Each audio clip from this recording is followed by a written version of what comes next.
तो बच्चों कैसे हैं आप सब। बहुत बहुत स्वागत है आपका आज की इस वीडियो में। आज की इस वीडियो में हम लोग देखने वाले हैं बच्चों क्लास 12th का आपका जो पॉलिटिकल साइंस सब्जेक्ट है, हिंदी में बोले तो राजनीतिक विज्ञान। तो इसका बच्चों ये हम लोग देखने वाले हैं एक इम्पॉर्टेंट पेपर आप इसको कह सकते हैं। आपको पता होगा बच्चों 24 मई को आपका 24 मई 2022 को आपका जो है सो कि बोर्ड एग्जाम होने वाला है पॉलिटिकल साइंस सब्जेक्ट का। तो इसीलिए हम लोग जो है सो कि एक सीरीज चला रहे हैं जिसके अंदर आपको क्या करते हैं, ज्यादा से ज्यादा सैंपल पेपर्स देने का प्रयास करते हैं, प्रैक्टिस पेपर देने का प्रयास करते हैं, जिससे कि आप अच्छा मार्क्स स्कोर कर सके। तो इसी सीरीज में हमने आपको 6 पेपर आपको ऑलरेडी करवा रखा है। इस सीरीज का हमारा ये वाला जो वीडियो है ये 7वां वीडियो है, यानी कि ये 7वां पेपर मैं आपको करवा रहा हूँ। अगर आपने इससे पहले के वीडियोस नहीं देखे हैं तो इस वीडियो को पूरा देखिए, देन वो वाले वीडियोस भी आप देख सकते हैं। वो वीडियोस देखने के लिए आप चैनल के प्लेलिस्ट वाले सेक्शन में जा सकते हैं। चैनल का जैसे ही आप डिस्क्रिप्शन खोलेंगे तो वहां पर भी आपको जैसे कि देखने को मिल जाएगा वीडियोस आपको, और साथ ही साथ जो चैनल का वीडियो वाला सेक्शन होता है हमारा, उस वीडियो वाले सेक्शन में भी जाकर के आप उन वीडियोस को देख सकते हैं, जो कि आपको बहुत ज्यादा मदद करेगा आपका जो 24 मई 2022 को जो बोर्ड एग्जाम होने वाला है पॉलिटिकल साइंस का, उसके अंदर इसमें से बहुत सारे क्वेश्चंस जो है आपके आएंगे पेपर के अंदर, ये आप मान के चलिए। ठीक है, तो चलिए शुरू करते हैं अपने पेपर को। देखिए हिंदी में इसको आप राजनीतिक विज्ञान बोलते हैं, इंग्लिश में बोलते हैं इसको पॉलिटिकल साइंस। आपका ये जो पॉलिटिकल साइंस का पेपर होगा ये 2 घंटे का पेपर होगा। साथ ही साथ अगर मैं बात करूं इस पेपर के मार्क्स की तो 40 नंबर का आपका ये पेपर होगा। और ऊपर अगर मैं चलूं तो बोर्ड का जो आपका पेपर आएगा वो कुछ इस तरह से आएगा, आप यहाँ पर देख पा रहे होंगे बच्चों। यहाँ पर नोट करके कुछ कुछ बातें लिखी हुई होंगी, और ऊपर और मैं चलूं तो यहाँ पर देखिए सीरीज होती है एक आपकी। ये वाला जो मैं वीडियो बना रहा हूँ आपके लिए बच्चों, ये सेट 4 के ऊपर बना रहा हूँ। जो आपका बोर्ड का पेपर आएगा उसमें बेसिकली 4 सेट होते हैं आपके, सेट 1, 2, 3 और 4। तो इन 4 सेट से ही आपको कोई एक सेट का पेपर, क्वेश्चन पेपर देखने को मिलेगा, और मैंने चारों ही सेट करवा रखे हैं, और ये चौथा सेट दोबारा से मैं आपको करवा रहा हूँ। ठीक है, तो चलिए आगे चलते हैं। आगे यहाँ पर आप देखेंगे बच्चों, अगर यहाँ पर आपको देखने को मिलेगा कि प्रश्न पत्र का कोड वगैरह भी होता है, रोल नंबर के लिए इस तरह सेक्शन होता है, और कुछ बेसिक बातें यहाँ पर आप देख सकते हैं। नोट करके भी कुछ कुछ लिखा हुआ रहता है, जैसे कि इस पेपर के अंदर आपको 13 प्रिंटेड पेजेस देखने को मिलेंगे और एक मानचित्र देखने को मिलेगा। साथ ही साथ अगर मैं आगे बात करूं तो जो पॉलिटिकल का आपका पेपर आएगा उसके अंदर आपको 13 प्रश्न देखने को मिलेंगे, 13 क्वेश्चन देखने को मिलेंगे, ये ध्यान रखिएगा बच्चों। आगे चले तो यहाँ पर वही 15 मिनट का टाइम आपको अलाउ किया जाता है पेपर को पढ़ने के लिए। नीचे चलते हैं, जो हमारा सामान्य निर्देश होता है उसको शॉर्ट में कवर कर लेते हैं। ये जो सामान्य निर्देश है वो बता रहा है कि आपका ये जो पॉलिटिकल का पेपर है ये 3 सेक्शंस के अंदर बटा हुआ होगा, 3 भागों के अंदर बटा हुआ होगा, सेक्शन ए, सेक्शन बी और सेक्शन सी बच्चों। उसके बाद बोल रहा है कि सेक्शन ए जो होगा आपका, उसके अंदर टोटल आपसे 8 क्वेश्चन पूछे जाएंगे, और जो ये 8 क्वेश्चन आपसे सेक्शन ए में पूछे जाएंगे ये 2-2 नंबर वाले क्वेश्चन होंगे, और जो 2 नंबर का क्वेश्चन है उसका आंसर आपको कम से कम 50 शब्दों में देना ही देना है बच्चों। उसके बाद अगर मैं आगे बात करूं आपसे, तो यहाँ बता रखा है कि जो हमारा सेक्शन बी है उसमें आपसे 3 क्वेश्चन पूछे जाएंगे, और ये जो 3 क्वेश्चन होंगे ये 4-4 नंबर वाले क्वेश्चन होंगे। ठीक है, और इसका जो उत्तर देना है आपको ये 100 शब्दों में देना ही देना है। और आगे अगर मैं बात करूं तो इसी में आपको मानचित्र का प्रश्न देखने को मिलेगा। मानचित्र के लिए अलग से आपको निर्देश दिया होगा कि कैसे आपको मैप वाला क्वेश्चन अटेम्प्ट करना है। ठीक है, और थोड़ा और आगे मैं चलूं तो यहाँ पर आप देख पा रहे होंगे कि जो सेक्शन सी है इसमें 6 नंबर वाले क्वेश्चन पूछे जाएंगे, 2 क्वेश्चन होगा आपका 6 नंबर वाला। ठीक है, और प्रत्येक प्रश्न का उत्तर यानी कि जो 6 नंबर वाला क्वेश्चन होगा उसको आपको अटेम्प्ट करना है कम से कम 170 शब्दों के अंदर। ठीक है, तो ये है आपका जनरल इंस्ट्रक्शन, जिसको सामान्य निर्देश आप कहते हैं। इंग्लिश मीडियम वाले बच्चे अगर रीड करना चाहते हैं तो पढ़ सकते हैं, मैंने यहाँ पर आपको समझा भी दिया है बच्चों। ठीक है, तो चलिए अब हम अपने मेन जो हमारा पेपर है उसकी ओर बढ़ चलते हैं। तो देखिए बच्चों, हम लोग आ गए हैं सेक्शन ए में। सेक्शन ए जिसको हिंदी में आप अनुभाग ए भी कहते हैं, इसमें हमसे very short answer type question जो है वो पूछेगा। ठीक है, तो सेक्शन ए का पहला क्वेश्चन देखिए बच्चों, क्या पूछ रहा है हमसे कि सत्ता के नए केंद्र से क्या अभिप्राय है। ठीक है, जो न्यू सेंटर्स ऑफ पावर है उससे मतलब क्या अभिप्राय है, क्या समझते हैं आप एक तरह से। तो देखिए सोवियत संघ का जब विभाजन हुआ था 1991 में, उसके बाद अमेरिका का वर्चस्व देखने को मिला। जाहिर सी बात है, जो हमारे शीत युद्ध चला इसमें सोवियत संघ यानी कि यूएसएसआर और यूएसए दोनों के बीच में कोल्ड वॉर चला था। ठीक है, लेकिन बाद में जो सोवियत संघ है वो 15 देश जो था वो मतलब अलग अलग देशों में टूट गया। ठीक है, और उसके बाद अमेरिका एकमात्र महाशक्ति बच गया। तो वही बोल रहे हैं कि सोवियत संघ का जब विभाजन हो गया हो या टूट गया वो, तो उसके बाद अमेरिका का दबदबा वर्चस्व देखने को मिला। और कुछ देशों के संगठनों का यहाँ पर उदय हुआ सत्ता के नए केंद्र के रूप में। ये संगठन जो है अमेरिका के प्रभुत्व को सीमित करेंगे, क्योंकि ये संगठन राजनीतिक तथा आर्थिक रूप से शक्तिशाली हो रहे हैं। ठीक है, जैसे कि आप आसियान समझ सकते हैं, यूरोपीय संघ समझ सकते हैं। ठीक है, जो कि अमेरिका का जो दबदबा है उसको कम करेंगे। और आप यूरोपीय संघ को देखेंगे तो कम भी कर रहा है। यूरोपीय संघ का जो मुद्रा है यूरो, आप यूरो देखेंगे तो डॉलर से ज्यादा मजबूत है आज के टाइम पे। ठीक है, तो इस तरह से आप 2 नंबर का क्वेश्चन लिख सकते हैं बच्चों। यही क्वेश्चन आपका इंग्लिश मीडियम में कुछ इस प्रकार से पूछेगा, आप अपनी स्क्रीन पर देख पा रहे होंगे कि what is the expression of the new centre of power. तो इंग्लिश में इस तरह से आपको आंसर लिखना है बच्चों। ठीक है, आगे चलते हैं। इसी क्वेश्चन में आपसे एक अथवा वाला क्वेश्चन पूछेगा, यानी कि एक अथवा दे रखा है, चॉइस दे रखा है कि आपको ऊपर वाला एक क्वेश्चन नहीं आता तो आप ये नीचे वाला जो क्वेश्चन है इसको कर सकते हैं बच्चों। तो देखते हैं नीचे आपसे क्या क्वेश्चन पूछा है। नीचे क्वेश्चन पूछ रहा है कि मार्शल योजना क्या थी। तो मार्शल योजना यही थी कि 1945 के बाद से जो हमारा यूरोप है, यूरोपीय देशों में मिलाप तथा अमेरिका द्वारा शीत युद्ध के दौरान अर्थव्यवस्था को पुनर्गठित करने के लिए मदद, यानी कि जो हमारा यूरोप था, यूरोपीय देश, तो द्वितीय विश्व युद्ध के बाद जो पूरी यूरोप बेसिकली जो था उसके जो देश थे उनकी अर्थव्यवस्था को दोबारा से खड़ा करने में अमेरिका ने जबरदस्त मदद की थी, उनकी इकोनॉमी को दोबारा से ऊपर लाने के लिए। ठीक है, तो इसी को आगे चल के मार्शल योजना के नाम से जाना जाने लगा बच्चों। ठीक है, यही क्वेश्चन अगर आपसे इंग्लिश में पूछेगा what was the Marshall plan, तो इस टाइप से आपको आंसर लिखना है। यहाँ पर आप अपनी स्क्रीन पर देख पा रहे होंगे बच्चों। ठीक है, आगे चलते हैं, अगला क्वेश्चन देखते हैं बच्चों। अगला क्वेश्चन है हमारा दूसरा क्वेश्चन कि 1970 के दशक में चीन ने कौन से 2 नीतिगत निर्णय लिए थे। जो हमारा चाइना था उसने क्या डिसीजन लिया था 1970 के दशक में, कह सकते हैं क्या पॉलिसीज अपनाई थी। ठीक है, तो 1972 में अमेरिका से राजनीतिक व आर्थिक संबंध बनाए उसने अच्छे किए, और 1978 में खुले द्वार की नीति की घोषणा कर दी थी। ठीक है, तो ये 2 अहम चीन ने निर्णय लिए थे 1970 के दशक में। तो आई होप कि आपको समझ में आ गया होगा। आगे चलते हैं, यही क्वेश्चन अगर आपसे इंग्लिश में पूछेगा तो यहाँ पर आप देख सकते हैं कि what 2 policy decisions did China take in the 1970s। तो यहाँ पर आंसर आप देख सकते हैं, इंग्लिश वाले मीडियम वाले बच्चे यहाँ पर आप देख ही सकते हैं। आगे चलते हैं, अगला क्वेश्चन देखते हैं बच्चों। अगला क्वेश्चन है हमारा तीसरा क्वेश्चन कि 1973 में चीनी प्रधानमंत्री चाओ एन लाई ने किन 4 क्षेत्रों में आधुनिकीकरण के प्रस्ताव रखे। जो चाओ एन लाई थे 1973 में चीन के प्रधानमंत्री, उन्होंने कौन से क्षेत्र ऐसे थे जहां, कौन से 4 ऐसे क्षेत्र थे जहां पर उन्होंने ऐसा ऑफर रखा, इसके अंदर मॉडर्नाइजेशन करना है, हमें आधुनिकीकरण करना है। तो देखिए कृषि के क्षेत्र में ये लोग बोले कि भाई कृषि के क्षेत्र में और हम आगे बढ़ेंगे, टेक्नोलॉजी को अपनाएंगे, उद्योग अपने इंडस्ट्रीज को और आगे बढ़ाएंगे, सेना के क्षेत्र में, विज्ञान और प्रौद्योगिकी के क्षेत्र में। ये 4 ऐसे क्षेत्र थे जहां पर जो चाओ एन लाई थे 1973 में इन्होंने आधुनिकीकरण, जो मॉडर्नाइजेशन जिसको आप इंग्लिश में कहते हैं, इसका प्रस्ताव रखा था इन 4 सेक्टर्स के अंदर। ठीक है, आगे चलते हैं। यही क्वेश्चन अगर आपसे इंग्लिश में पूछेगा तो कुछ इस तरह से पूछेगा, आप अपनी स्क्रीन पर देख पा रहे होंगे, और आंसर इस तरह से आपको लिखना है कि एग्रीकल्चर हो गया, आपका इंडस्ट्री हो गया, मिलिट्री हो गया, एंड साइंस एंड टेक्नोलॉजी हो गया। ठीक है, तो आई होप कि आपको ये क्वेश्चन समझ में आ गया होगा। आगे चलते हैं, अगला क्वेश्चन देखिए, चौथा क्वेश्चन कि दक्षिण एशिया में सफल लोकतंत्र वाले 2 देशों के नाम पूछा है आपसे 2 नंबर में। ठीक है, तो दक्षिण एशिया में सफल लोकतंत्र की अगर मैं बात करूं तो एक तो भारत का आप एग्जांपल दे सकते हैं, एक श्रीलंका का भी कुछ हद तक आप एग्जांपल दे सकते हैं। ठीक है, तो इस तरह से आप 2 नंबर का अपना क्वेश्चन वाला अटेम्प्ट कर सकते हैं। तो यही क्वेश्चन अगर आपसे इंग्लिश में पूछेगा तो इस तरह से पूछेगा कि write the names of 2 countries which successfully democracies in south Asia. तो इंडिया एंड श्रीलंका।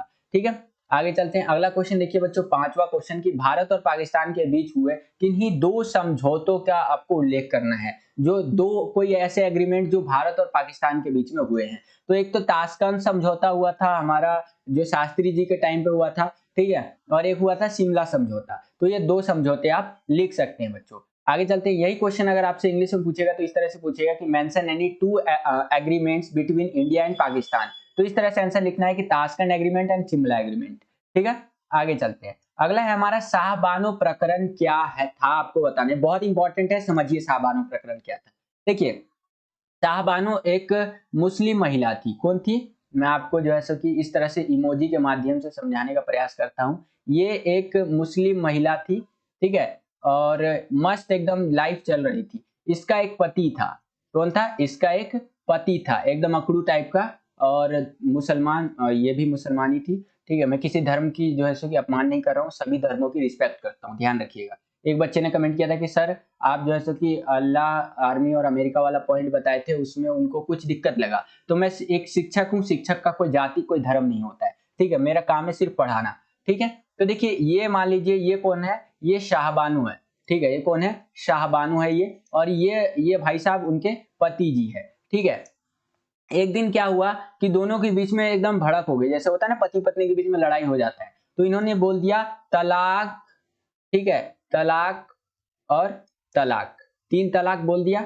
मुस्लिमों में ये होता है कि 3 बार अगर आप तलाक तलाक तलाक बोल देते हैं तो इसका मतलब तलाक हो गया, भाई डिवोर्स हो गया, निकलो आप अपने घर, हम अपने घर, ठीक है। तो इन्होंने, इनके जो पति थे, इन्होंने इनको बोल दिया कि तलाक तलाक तलाक, और शाहबानों से इन्होंने क्या कर लिया, तलाक ले लिया, ठीक है। तो शाहबानो बोली चले ठीक है भाई, तलाक ले लिया, लेकिन भाई मुझे अपना जो जिंदगी तो गुजारना है ना, मुझे अब तो मैं एक तरह से वृद्ध हो चुकी, बूढ़ी होने लगी हूँ, ठीक है, तो मुझे अपने जिंदगी को गुजारने के लिए गुजारा भत्ता चाहिए। तो इस चीज को लेकर के शाहबानो गई अदालत में, और अदालत ने भी इनके हक में फैसला दिया। बाद में चल के जो पॉलिटिकल पार्टीज थी वो बड़ा बवाल हुआ था इसके ऊपर, ठीक है। तो यही केस था आपका शाहबानो जो प्रकरण है ना, यही चीज था। अब यहीं पर आपको मैं दिखाऊं तो इस तरह से लिखा हुआ आप देख सकते हैं कि शाहबानो एक मुस्लिम महिला थी जिसने अपने पति से तलाक होने पर गुजारा भत्ता हासिल करने हेतु अदालत में अर्जी डाली तथा सर्वोच्च न्यायालय ने उसके हक में फैसला दिया था। सरकार ने एक अधिनियम द्वारा इस फैसले को निरस्त कर दिया, लेकिन जो हमारी गवर्नमेंट थी, सरकार थी, उन्होंने एक अधिनियम के द्वारा क्या किया, इस फैसले को निरस्त कर दिया। बाद में चल के इस चीज के ऊपर बहुत हंगामा भी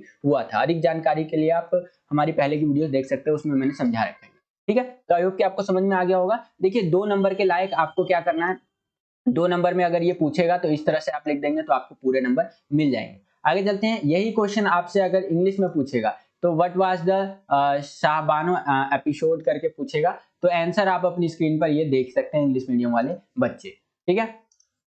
आगे चलते हैं, अगला क्वेश्चन देखते हैं बच्चों। अगला क्वेश्चन है कि 3 तलाक पर वर्तमान में मोदी सरकार द्वारा लाया गया विधेयक समान, ठीक है, मतलब 3 तलाक पे वर्तमान समय में मोदी सरकार द्वारा जो विधेयक लाया गया उसके ऊपर आपको बताना है। तो वही चीज है, देखिए भारतीय संविधान में सभी नागरिकों को समान अधिकार दिया गया है। 3 तलाक की समाप्ति मुस्लिम महिलाओं का जो सम्मान है वो दिलाने की दिशा में उठाया गया एक महत्वपूर्ण कदम है। तो 2 नंबर के लायक आप इस तरह से लिखेंगे, जो वर्तमान समय में मोदी सरकार बोले तो बीजेपी की जो गवर्नमेंट है, भारतीय जनता पार्टी की, इन्होंने जो ये 3 तलाक हटाया ना, तो इससे क्या हुआ, इससे हमें महिलाओं का सम्मान देखने को मिला कि भाई उनकी भी इज्जत है, उनका भी एक सेल्फ रिस्पेक्ट है और जीवन उनका भी है, ठीक है।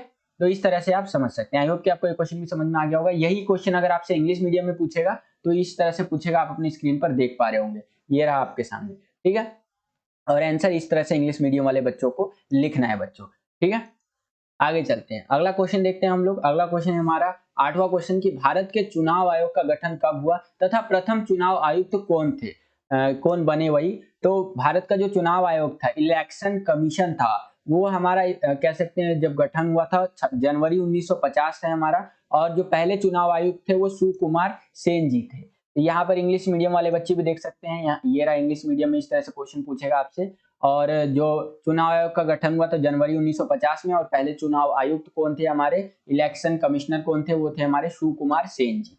तो आगे चलते हैं, आई होप कितना आपको समझ में आ गया होगा। अब हम लोग आ गए हैं सेक्शन बी के अंदर, जिसको हिंदी में आप अनुभाग बी भी बोलते हैं। इस सेक्शन के अंदर आपसे 4-4 नंबर वाले क्वेश्चन पूछेगा बच्चों, ठीक है। तो चलिए इस सेक्शन के जो क्वेश्चन पूछ रहे हैं उसको समझते हैं। पहला क्वेश्चन पूछा है, 9वां क्वेश्चन इस सेक्शन के से कि क्षेत्रीय संगठनों के बनाने के मुख्य उद्देश्य क्या है, ये आपको बताना है, ठीक है। जैसे कि मान लीजिए भारत है, पाकिस्तान है, श्रीलंका है, मालदीव्स है, इधर आपका पाकिस्तान, ये वही मतलब चीन वगैरह हो गया, नेपाल हो गया, तो ये सब मिल करके एक संगठन क्यों बनाएंगे। मान लीजिए एक संगठन बना दिया एक्स, तो ये क्यों बनाएंगे, इसके क्या कारण है, सारे मिलजुल करके क्यों संगठन बनाएंगे, ठीक है। तो कई सारे कारण हो सकते हैं कि देखिए सदस्य देशों में एकता की भावना का मजबूत करना, कि भाई अगर ये लोग संगठन बनाते हैं तो सारे बोलेंगे कि भाई हम सभी एक है। जैसे यूरोपीय यूनियन में यूरोप के सारे देश मिल गए ना और बोलते हैं भाई सब हम एक ही है, ठीक है। तो इसीलिए भी संगठन बनाया जाता है कि सभी देशों के बीच में क्या हो, एकता की भावना पैदा हो, ठीक है। क्षेत्रीय सहयोग को बढ़ावा दिया जा सके, रीजनल लेवल पे कहा जाए तो सभी एक दूसरे का सहयोग करें।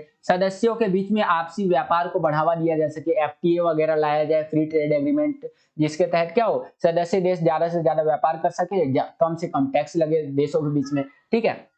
क्षेत्रों में शांति और सौहार्द को बढ़ाया जाए, यानी कि जो क्षेत्र कोई संगठन बना लेते हैं कई सारे देश वगैरह मिल करके क्षेत्रीय स्तर पे या फिर बाहर मतलब बड़े स्तर पे, तो क्या हो सकता है, इससे शांति को बढ़ावा दिया जा सकता है। ठीक है, विवादों को आपसी बातचीत के द्वारा सुलटाया जा सकता है। जैसे कि मान लीजिए भारत और पाकिस्तान है, ठीक है, तो क्या हुआ कि भारत वालों ने क्या किया कि एक गलती से मिसाइल फायर कर दिया।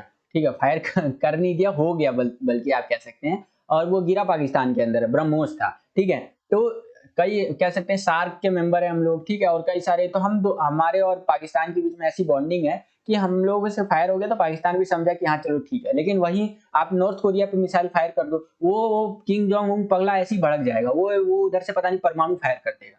ठीक है, तो ये चीज है, इसीलिए क्षेत्रीय संगठन होना जरूरी होता है बच्चों। तो आई होप कि ये क्वेश्चन भी आपको समझ में आ गया होगा। आगे चलते हैं, तो यही क्वेश्चन अगर आपसे इंग्लिश में पूछेगा तो इस तरह से पूछेगा कि what are the main objectives of forming regional organisations, तो इस तरह से आप लिख सकते हैं बच्चों। ये रीजनल लेवल की बात है, मैंने आपको जो है इंटरनेशनली चीजें बताई हैं, ध्यान रखिएगा।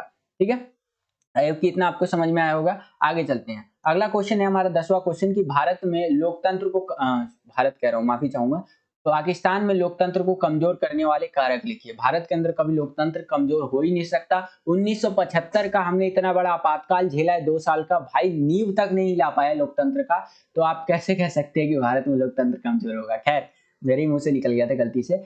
चलिए 10वां क्वेश्चन जो है मेन मुद्दे पे आते हैं। 10वां क्वेश्चन पूछ रहा है हमसे कि पाकिस्तान में लोकतंत्र को कमजोर करने वाले कारकों को लिखना है। यानी पाकिस्तान के अंदर जो डेमोक्रेसी है, वो लोग चिल्लाते हैं कि भाई हम लोग लोकतांत्रिक देश है, लोकतांत्रिक देश है, लेकिन वो वास्तविक में अगर देखा जाए तो वो लोग लोकतांत्रिक नहीं है। अब जब से वो लोग आजाद हुए 1947 में, और अभी ले लीजिए 2022 चल रहा है ना, 2022, आज तक कोई ऐसा पीएम नहीं बना वहां पर जिसने अपना पूरा कार्यकाल पूरा किया हो। मतलब जैसे 5 साल का कार्यकाल है ना, तो 5 साल अपना पूरा किया हो, कोई भी ऐसा पीएम नहीं हुआ पाकिस्तान के अंदर। तो इसी से पता चलता है कि वहां पर जो लोकतंत्र है वो काफी कमजोर है। तो क्या कारण है कि वहां की लोकतंत्र जो है वो कमजोर है, तो आप इस तरह से आंसर लिख सकते हैं कि राजनीति में सेना का हस्तक्षेप होना। आप देखेंगे तो अधिकतर समय पाकिस्तान के अंदर सैनिक शासन लगा हुआ रहता है। अगला है कि राजनीति में कट्टरपंथी धार्मिक नेताओं का दबदबा होना। वहां पर धर्म के नाम पर ना बहुत राजनीति होती है कि भाई हम लोग मुसलमान है, शिया मुसलमान है, हम लोग सुन्नी मुसलमान है, हम लोग इनकी देखरेख करेंगे, हम लोग इनकी, तो इस चीज पे बहुत ज्यादा जो है सो की राजनीति होती है, इनका दबदबा है बेसिकली। ठीक है, जिस कारण से वहां लोकतंत्र कमजोर है। विदेशी ताकतें जैसे अमेरिका जैसे ताकत भी चाहते हैं कि वहां लोकतंत्र सही ना रहे, इससे क्या होगा, अमेरिका को फायदा होगा। ठीक है, आगे अगर हम बात करें तो राजनीतिक दलों एवं नेताओं के संकीर्ण स्वार्थ इत्यादि, यानी राजनीतिक दल देखेंगे सारे भ्रष्ट मिलेंगे आपको वहां पर। ठीक है, कोई भी सही नहीं है वहां का राजनीतिक दल। अभी जो इमरान खान का सरकार यहाँ चला था वो भी भ्रष्ट था, उनके दौर में भी पूरा पाकिस्तान वो लोग ले डुबो। आज के टाइम पे अगर आप एक यूएसडी यानी कि एक आप यूएस डॉलर यानी कि $1 ले लीजिए, यूएस डॉलर, ठीक है, और पाकिस्तान का पता है $1 कितने रुपए हो जाएगा। अगर एक एक रुपया अगर मैं अमेरिका का लेके जाऊंगा पाकिस्तान में, तो मुझे लगभग 200 रुपए मिलेंगे, सोचिए। और वही ₹1 $1 भारत के अंदर आज कुछ 77 रुपए के आसपास चल रहा है। तो हमारी स्थिति उतनी भी बुरी नहीं है, काफी सही स्थिति में हम। ठीक है, पाकिस्तान से तो बहुत ही अच्छी स्थिति में। तो ये सारे कारण है जिस कारण से पाकिस्तान में कभी भी लोकतंत्र जो है वो स्थायी रूप से नहीं रह पाया, और कमजोर है आज भी वहां का लोकतंत्र। आई होप कितना आपको समझ में आया होगा। यही क्वेश्चन अगर आपसे इंग्लिश में पूछेगा बच्चों, तो इस तरह से पूछेगा कि write the reason that democracy in Pakistan, तो क्या चीजें पाकिस्तान की जो हमारी डेमोक्रेसी है उसको कमजोर करती है, तो इस तरह से आप आंसर लिख सकते हैं बच्चों। ठीक है, आगे चलते हैं, अगला क्वेश्चन देखते हैं बच्चों। अगला क्वेश्चन है हमारा मैप से रिलेटेड क्वेश्चन। इसमें भारत का मैप दे रखा है, और आपको यहाँ 5 ये जगह बोल रहा है यहाँ पर। ठीक है, 4 जगह है बेसिकली, ये देश बोल रहा है, देश भी नहीं है। भारत का जो मैप है उसके अंदर आपको देश के अंदर कह सकते हैं 5 जगह को दर्शाना है, जानकारी जो जो क्वेश्चन पूछा गया उसके आधार पे। तो देखिए पहला क्वेश्चन पूछ रहा है कि वह राज्य जहां से पूर्व प्रधानमंत्री वीपी सिंह निर्वाचित हुए थे, तो वो कौन सा राज्य था बच्चों, वो था आपका यूपी। यहाँ पर आप देख सकते हैं, ठीक है, यूपी था आपका। तो यूपी कहाँ पड़ता है बच्चों, अगर मैं मैप में दिखाऊं आपको तो आप देख पाएंगे यूपी ये रहा आपका, ये दिख रहा है ना, तो ये आपका पहले का आंसर हो जाएगा। तो पहले का आंसर ये होगा हमारा, पहले का बी। ठीक है, तो ऊपर चलेंगे तो आपको अपनी उत्तर पुस्तिका में इस तरह से लिखना है कि पहले का बी, और राज्य का नाम है आपका उत्तर प्रदेश। अगला देखते हैं, अगला क्वेश्चन, यही क्वेश्चन पहले वाला देख लीजिए इंग्लिश मीडियम वाले बच्चे भी, कि the state from where former prime minister VP Singh was elected, तो यूपी है हमारा उत्तर प्रदेश। सेकंड क्वेश्चन है हमारा कि जून 1996 से अप्रैल 1997 तक रहे पूर्व प्रधानमंत्री का राज्य, कौन से प्रधानमंत्री रहे थे और उनका राज्य क्या था। The state of the former prime minister from June 1996 to April 1997, तो वो कौन सा राज्य है बच्चों, वो है आपका कर्नाटका। यहाँ पर आप देख सकते हैं कर्नाटक, ये आप देख रहे हैं ना सी में, ये रहा आपका, तो ये कर्नाटक हो जाएगा। तो ये हमारा किसका आंसर है, ये दूसरे का आंसर है आपका बच्चों, ठीक है। ऊपर चलेंगे, तालिका में क्या लिख देंगे, क्रम संख्या दूसरा, और यहाँ हमने संबंधित अक्षर सी देखा था और उत्तर है आपका कर्नाटक राज्य। आगे चलते हैं, अगला क्वेश्चन देखिए, तीसरा क्वेश्चन पूछ रहा है कि वह राज्य जिसका संबंध मंडल आयोग के अध्यक्ष से है, the state to which the chairman of the Mandal commission belong, तो कौन सा राज्य है बच्चों, वो है आपका यहाँ पर बिहार, यहाँ पर आप देख सकते हैं ये डी, ठीक है। तो ये संबंधित अक्षर डी हो जाएगा और आंसर है हमारा तीसरे का, ठीक है। तो यहाँ पर आएंगे तो देखिए यहाँ लिख दिया मैंने संबंधित अक्षर डी है, क्रम संख्या 3 यानी तीसरे क्वेश्चन का आंसर है और राज्य का नाम है बिहार। अब आगे चलते हैं, चौथा क्वेश्चन देखते हैं बच्चों। चौथा क्वेश्चन क्या पूछ रहे हैं यहाँ पर, ध्यान से समझिए कि वह राज्य जहां 1957 से 1967 तक नेशनल कॉन्फ्रेंस की सरकार बनी रही थी, the state where the government of national conference remained from 1957 to 1967, ठीक है। तो वो राज्य है हमारा बच्चों कश्मीर, यहाँ पर आप देख सकते हैं ए वाला, ये हमारा राज्य है। तो ये हमारा संबंधित अक्षर ए हो गया और आंसर है हमारा चौथे क्वेश्चन का, ठीक है। तो इसको इस तरह से हम यहाँ पर लिख देंगे, चौथे क्वेश्चन का आंसर है संबंधित अक्षर मैप के अंदर ई है हमारा और जो राज्य का नाम है वो जम्मू कश्मीर, ठीक है। तो इस तरह से आप ये मैप अपना कर लेंगे। आगे चलेंगे, अब हम लोग आ गए हैं बच्चों सेक्शन सी के अंदर, जिसको हिंदी में आप अनुभाग सी भी बोलते हैं। इसमें हमसे अब कितने नंबर के क्वेश्चंस पूछे जाएंगे बच्चों, दिमाग में रटा हुआ होना चाहिए एकदम, 6-6 नंबर वाले क्वेश्चन, ठीक है।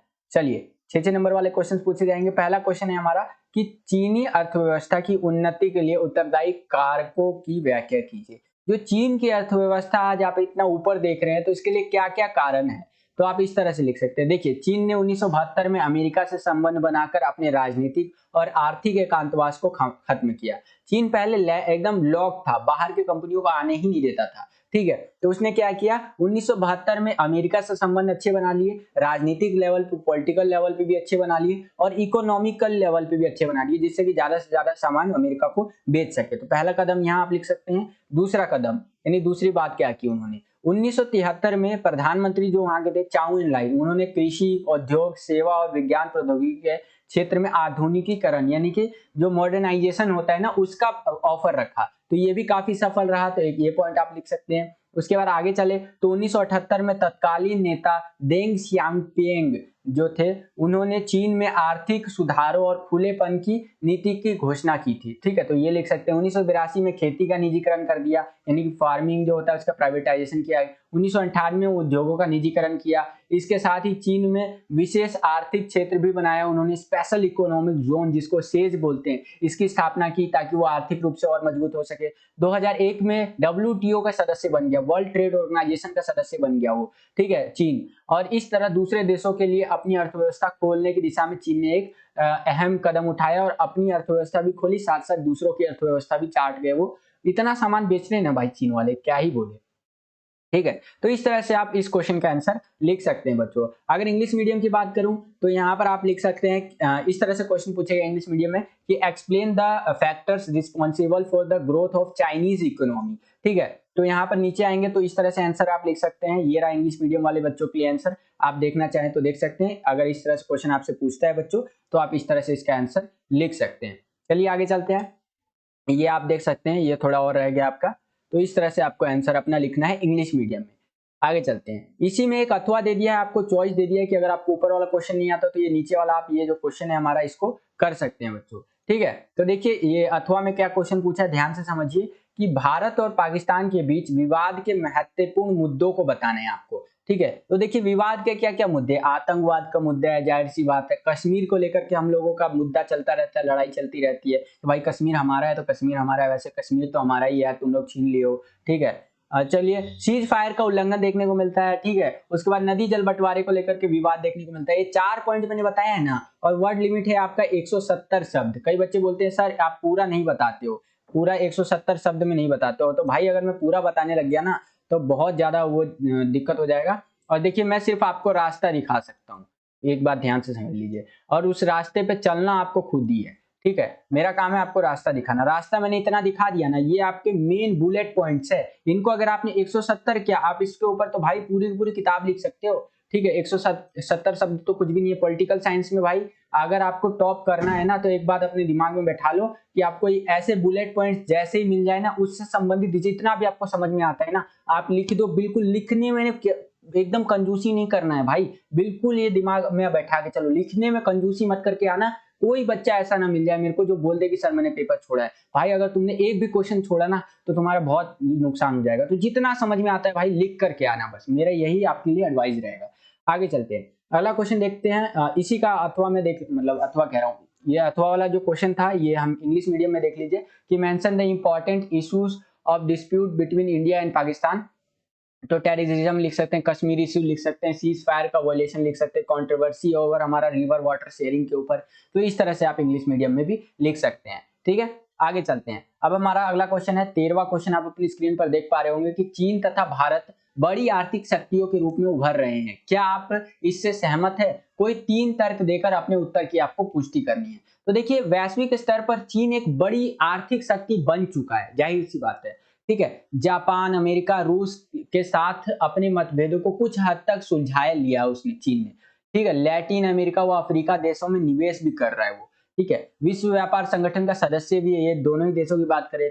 वैश्विक चुनौतियों के अनुकूल भारत ने अपनी अर्थव्यवस्था को ढाला है आज के टाइम पे, ठीक है। तो इसी संबंधित आपको क्या करना है ना, ज्यादा से ज्यादा लिखना है। देखिए चीन ने तो कर लिया है, लेकिन भारत अभी कर रहा है। वैश्विक जो कह सकते हैं चुनौतियां हैं, उसके अकॉर्डिंग भारत अपनी अर्थव्यवस्था को ढाल रहा है। और भारत का जो टारगेट है ये भी आप लिख सकते हैं कि भारत का, देखिए चाइना का भी जो इकोनॉमी है, जहां तक मुझे ध्यान है कि उनकी जो अर्थव्यवस्था है करीबन ये आपका कह लीजिए 20 ट्रिलियन के आसपास है, ठीक है। और भारत की जो अर्थव्यवस्था अभी 3.5 ट्रिलियन है। कितनी है? 3.5 ट्रिलियन यूएस डॉलर है आपका, ठीक है। तो इस तरह से तो भारत जो है भविष्य में जरूर ही 5 ट्रिलियन की अर्थव्यवस्था बन जाएगा, ठीक है। 5 ट्रिलियन की अर्थव्यवस्था बन जाएगा और उस हिसाब से अपना काम करेगा। तो इस तरह से आपको आंसर लिख देना है बच्चों। आई होप कि आपको समझ में आ गया होगा। 6 नंबर के लायक आप लिख देंगे तो आपको इजीली नंबर मिल जाएगा। आगे चलते हैं, यही क्वेश्चन अगर आपसे इंग्लिश मीडियम में पूछेगा तो कुछ इस तरह से पूछेगा, आप अपनी स्क्रीन पर देख पा रहे होंगे। और आंसर आपको इस तरह से लिखना है बच्चों, ये आप अपने स्क्रीन पर देख पा रहे होंगे, ठीक है। इसी का अथवा में एक और आपसे क्वेश्चन पूछा है कि अगर आपको ऊपर वाला क्वेश्चन नहीं आता है तो अथवा वाला ये नीचे वाला क्वेश्चन आप अटेम्प्ट कर सकते हैं। देखिए नीचे आपसे क्या क्वेश्चन पूछा है कि दक्षिण एशिया के क्षेत्र में शांति और सहयोग को कैसे बढ़ावा दिया जा सकता है। जो हमारा दक्षिण एशिया क्षेत्र है वहां पर शांति को कैसे बढ़ावा दे सकते हैं, सहयोग को हम लोग कैसे बढ़ावा दे सकते हैं। तो समझिए बच्चों, यहाँ पर दक्षिण एशिया में बांग्लादेश, भूटान, भारत, मालदीव, नेपाल, पाकिस्तान और श्रीलंका को शामिल किया जाता है। मेरे विचार में इस क्षेत्र में शांति और सहयोग को बढ़ावा दिया जा सकता है, ठीक है। कैसे बढ़ावा दिया जा सकता है उसको समझिए बच्चों। यहाँ पर देखिए दक्षिण एशिया के यह सभी देश मुक्त व्यापार पर सहमत हो, मतलब कि एफटीए साइन करे सारे देश मिलकर के, फ्री ट्रेड एग्रीमेंट, जिसके अंदर कम से कम टैक्स लगा करके ये सारे देश व्यापार करे। और जो ज्यादा से ज्यादा जो व्यापार करेगा वो देश आगे बढ़ेगा, जाहिर सी बात है। अगला है दक्षिण एशिया मुक्त व्यापार क्षेत्र समझौते के पीछे यही भावना है, ठीक है। तो इस तरह से आप लिख सकते हैं यह सभी देश अपने विवाद जो है शांतिपूर्ण ढंग से सुलझाने का प्रयास करें। तो इस तरह से आप लिख सकते हैं जितने भी तुम्हारे प्रॉब्लम है आराम से सुलझाओ ना भाई, तुरंत ही वैसे भड़को मत। अगला है गैर इलाकाई शक्तियों को इस क्षेत्र से अलग रखने का प्रयास करना चाहिए। मतलब जो इस क्षेत्र को एक तरह से कह सकते हैं डिसेंट्रलाइज या कह लीजिए जो अशांति फैलाने का प्रयास करते हैं ना, जो भी लोग हैं उनको अलग रखो भाई, ठीक है। एकीकृत बाजार का गठन करे और आपसी व्यापार में वृद्धि करे। एक बाजार हो और आर्थिक कह सकते हैं रूप से अगर आपको आगे बढ़ना है ना, तो व्यापार बढ़ाइए। कहते हैं कि कोई देश को अगर तरक्की करना है ना, तो सीधी सी बात है आप व्यापार बढ़ाइए, दुनिया को बेचिए ज्यादा, खरीदिए कम, तभी आपका देश जो है ग्रो कर सकता है, ठीक है। तो इस तरह से आप आंसर लिख सकते हैं। यही क्वेश्चन आपसे जो इंग्लिश में पूछेगा तो इस तरह से पूछेगा, आप अपनी स्क्रीन पर देख पा रहे होंगे। आंसर जो आपको लिखना है वो कुछ इस तरह से लिखना है बच्चों, ये आप अपने स्क्रीन पर देख पा रहे होंगे, ठीक है। इस तरह से आपको अपना आंसर लिखते हुए चलना है, ठीक है। तो ये है आपका, आई होप कि आपको समझ में आया होगा। ये हमारा ये जो पॉलिटिकल का पेपर था, पेपर नंबर 7, ये हमारे यहाँ पर समाप्त होता है बच्चों।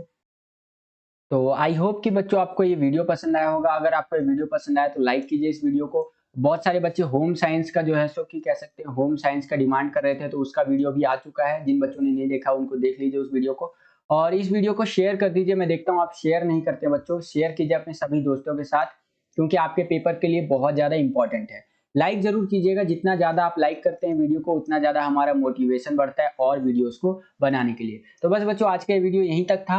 अगर आप हमारे चैनल पर नए आ गए हैं और हमारे चैनल को आपने सब्सक्राइब नहीं किया है तो चैनल को सब्सक्राइब भी आप कर सकते हैं, बिल्कुल ही फ्री है ये। और बगल में आपको इस तरह का एक घंटी का आइकन देखने को मिलेगा, इसको प्रेस करके आपको क्या करना है, ऑल पे क्लिक कर देना है। ऑल पे जैसे आप क्लिक करेंगे जितनी भी हम वीडियोस डालेंगे आपके एग्जाम से संबंधित उसका नोटिफिकेशन सबसे पहले आपको मिल जाया करेगा। तो बस आज के लिए इतना ही, मिलता हूं आपसे अगली और एक्साइटिंग वीडियो में। तब तक के लिए खुश रहिए, खुश रखिए सभी को। जय हिंद, वंदे मातरम।